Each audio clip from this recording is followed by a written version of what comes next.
A native Lenni Lenape tribe occupied the land before Quaker farmer George Pierce bought it. His descendants cleared and farmed the area. They also built a farmhouse that still stands today. 15 acres of plants were installed, and it became a place for locals to gather outdoors. Pierre acquired the land and became known as one of the world's most influential gardeners. He created most of the gardens that are at Longwood today. He drew on Italian and French forms for these gardens. The purpose of the gardens were to create a place where friends could gather together outside. The Flower Walk Garden was the first garden created at Longwood, where big parties were hosted every spring. Next came the construction of the open-air theater. Then a conservatory was built and planted with exotic foliage so guests could enjoy a winter garden too. A new conservatory was created and filled with fruits and flowers instead of the usual exotic tropical foliage. By this time there was a team of about 30 people that made up the horticulture department. A massive music room was built that opened into the main greenhouse so guests could enjoy organ music as they walked through the garden. Longwood's first water garden was constructed. During this time, many grand fountains were being installed all throughout the property. By now, Longwood was 926 acres instead of the original 202 acres. Agriculture was also a big part of Longwood Gardens. The self-sustaining farm at Longwood used the latest methods and techniques to produce food for the DuPonts and their employees. Longwood Gardens was incorporated as a public garden for the sole use of public for purposes of exhibition, instruction, education, and enjoyment. The goal was to make Longwood an internationally recognized horticultural display. Farming was discontinued except for small fruits and vegetables, and the famous orchid collection was gifted to the gardens. Plant nurseries, experimental greenhouses, new gardens of tropical plants, and a parking lot were created. A few public classes and lectures were offered, and international students came to study the gardens. The Palm House was built, and a graduate program in public horticulture was established. The importance of environmentalism and conservation grew. The Terrace Restaurant was opened, and Longwood Christmas display was started. Silver Garden, Tropical Garden, Mediterranean Garden, and the Children's Garden were built. The Heritage exhibit was opened in the DuPont's house. A solar field has been put in, and the tree houses were opened. Longwood Garden created a program for students and youth. This program is designed to expand learning beyond the classroom walls. It can be a perfect outdoor classroom for students for all ages because it has so much to see and learn. The garden also has many exhibitions during all the year. There are some recent exhibitions in Longwood Garden. Delaware Photographic Society exhibit, Orchard Extravaganza, Spring Blooms.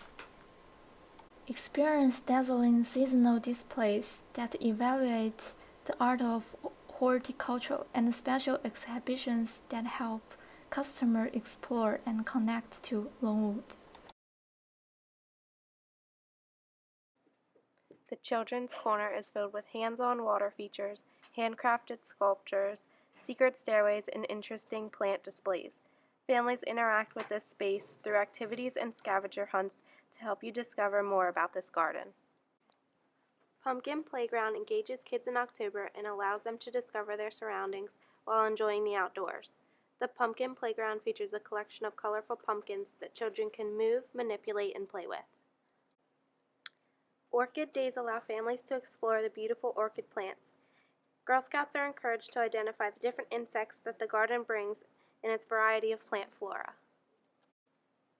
In this majestic treehouse, children learn how to identify Longwood's historic trees and participate in forest investigations.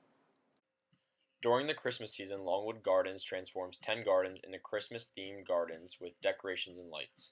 All the gardens are indoors, as it is the only stable place for plants to survive during the winter. Outside, all trees are decorated with Christmas ornaments and lights.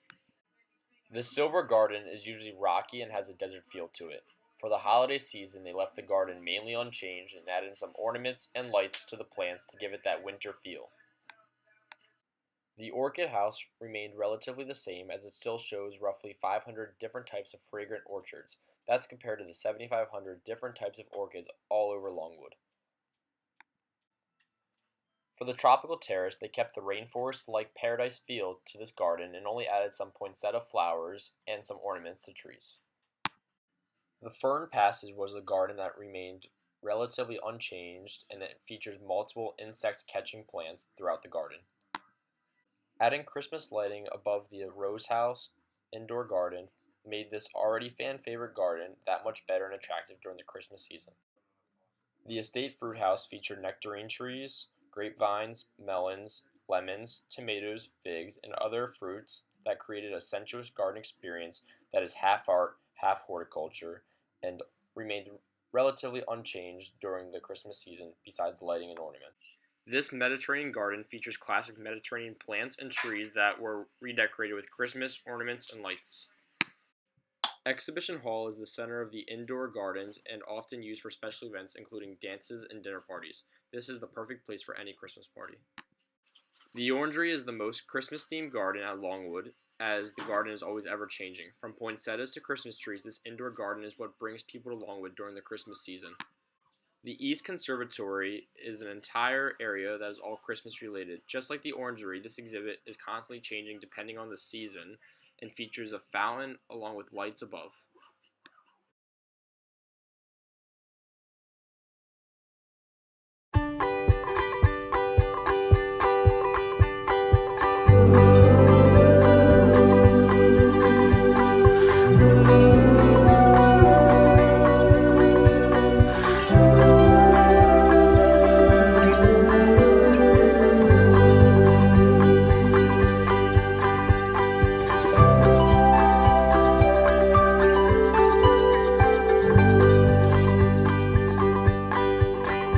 Our futures were written with crayons and coloring books. It was misspelled and outside the lines, and we loved how it looked. Like the crooked hem of your favorite childhood dress, and the holes in my jeans from years